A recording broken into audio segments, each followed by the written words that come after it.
extreme weather. And I want to recognize and thank Secretary Mayorkas, who has been with us here at the EOC when we opened it in 2023.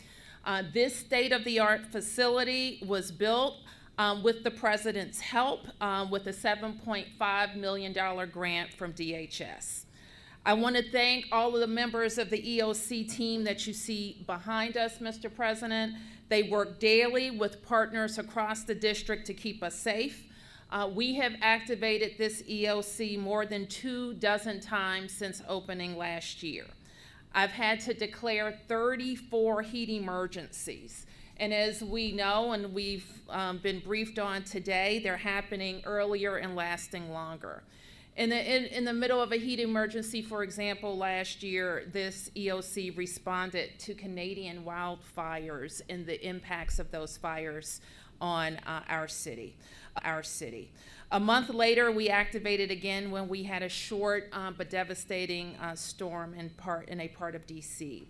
And we're seeing more and more of the heat. The heat is more extreme. The rain is more severe. And in the winter, we're also seeing swings of one extreme to the other. We are proud, Mr. President, to work with you, and because of your bipartisan infrastructure law,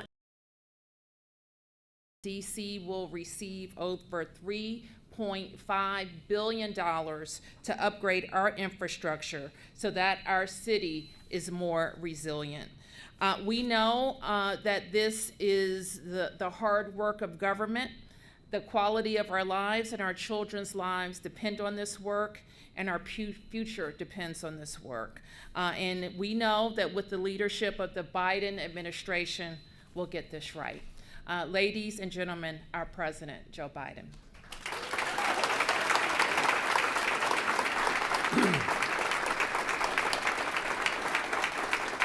Good afternoon. Now, if my father were here, he's looking down, he'd have to turn and say, I apologize for my back. Very impolite to talk to my back. Thank you very much. You're doing a hell of a job, all of you. Look, Mayor, thanks for that introduction and joining me today at the DC Emergency Operations Center.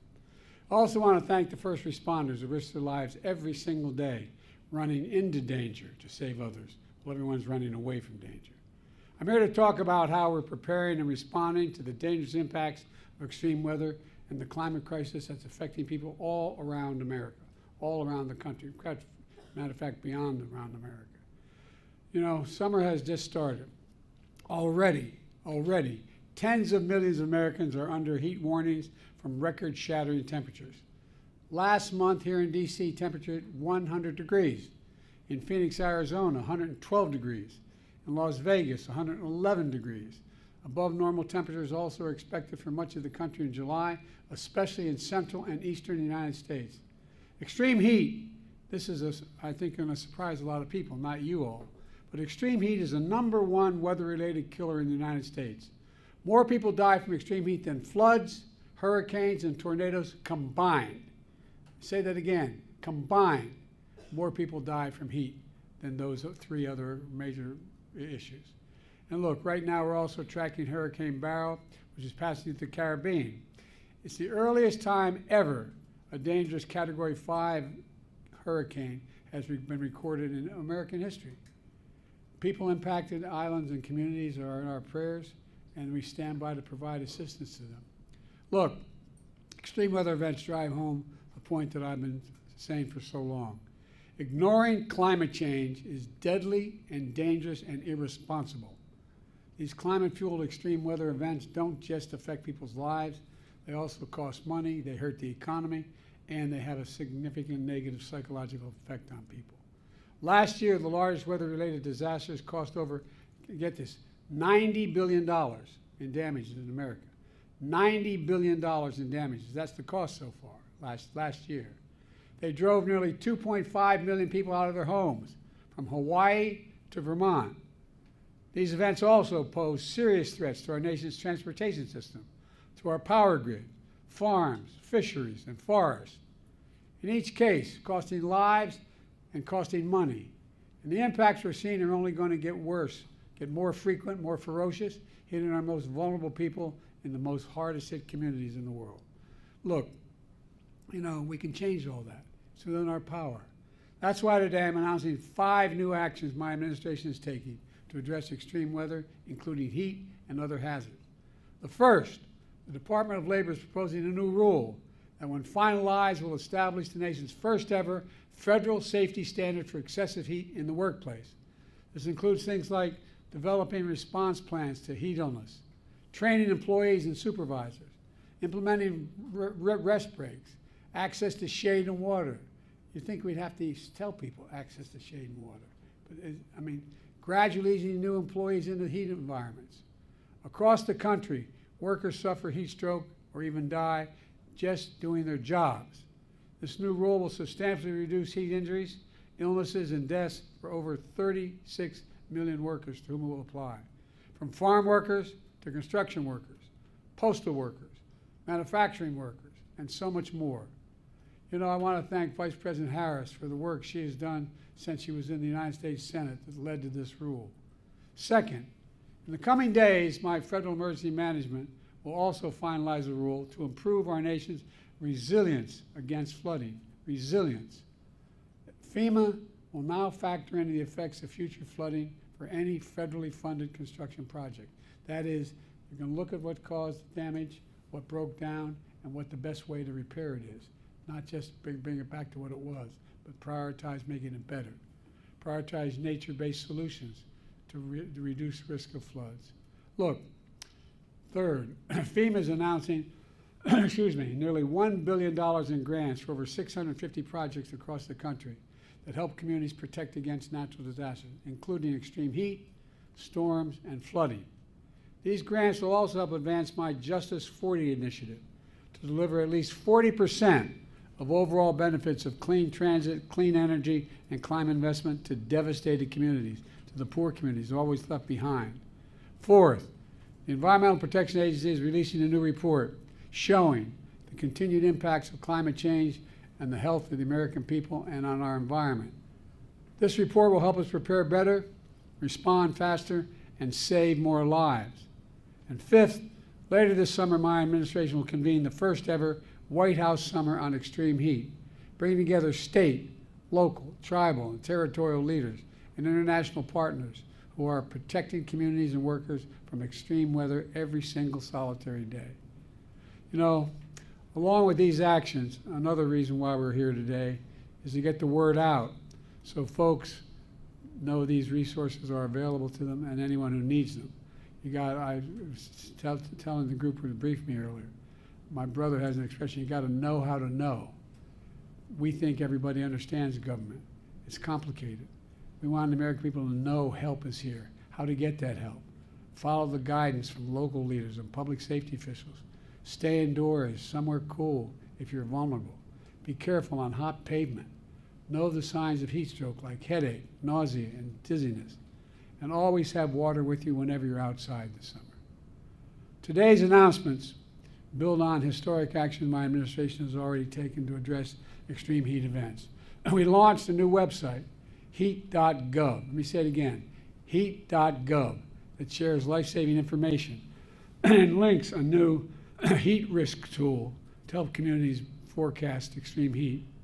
Just enter your zip code and see the heat forecast not only generally, but in your community where you're living. We'll get back to exactly what the heat forecast for your neighborhood is. My Department of Labor also created the first ever national program to protect workers from heat stress. We've invested billions to enhance our power grid, expand energy shortages so that lights, air conditioning, refrigeration, internet stay on during heat waves, storms, and other climate changes. It's building back a different way. All told, we've invested a record more than $50 billion for climate resilience, including against extreme heat and wildfires. But that's not all. My American Rescue Plan is helping states and cities promote energy efficiency, reduce the impacts from flooding, and open cooling centers. People have to know where to go, where they can go in their neighborhood. It's just not automatic.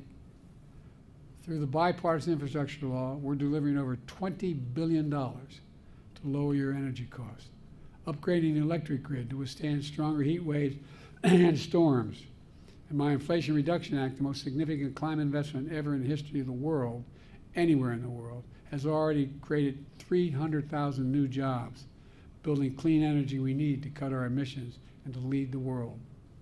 Unfortunately, my predecessor and the MAGA Republicans in Congress are trying to undo all this progress. They still deny climate change even exists. They deny climate change even exists. They must be living in a hole somewhere at the expense of health and safety of their own constituents. They deny it exists. Every single congressional Republican voted against the investments which created these jobs and combat climate change. Many of them are trying to repeal those climate provisions and kill those jobs. I quite frankly think it's not only outrageous, it's really stupid. Everyone who willfully denies the impacts of climate change is condemning the American people to a dangerous future, and either is really, really dumb or has some other motive of that. How can you deny there's climate change, for God's sake? Let me close with this. When disaster strikes, there are no red states or blue states. I've demonstrated that. I said no matter whether you vote for him or not, everyone's going to get treated fairly. They're just communities, not red communities, blue communities, they're just communities. Families looking for help. And my administration is going to be there for you every step of the way. We just have to remember who we are, for God's sake. We're the United States of America. The United States of America, there's nothing beyond our capacity if we work together. So God bless you all. We're just getting started here, man. I'm confident we're going to get this done. Now I want to turn it over to Clint Osborne, Director of the Acting Director of DC Homeland Security and Emergency Management Agency, to tell you what his team's incredible work is doing on the front lines for extreme weather events. Where are you, pal? Right behind you. Well done.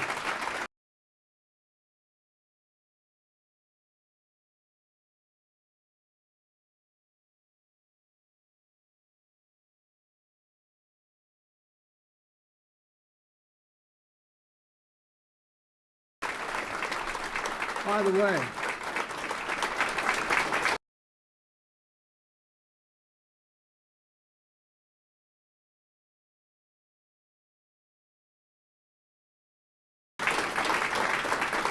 this guy does everything.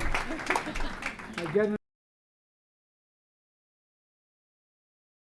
the elevator. He's operating the elevator. I tell you, that's what they call full service, man. Full service white glove emergency management. Thank you, man. Yes, sir.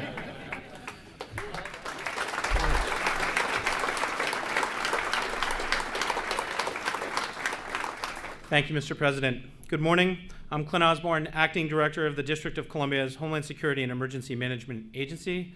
I'm honored to welcome you, Mr. President, and members of your administration, as well as Mayor Bowser and members of her administration, to the District's Emergency Operations Center, or EOC.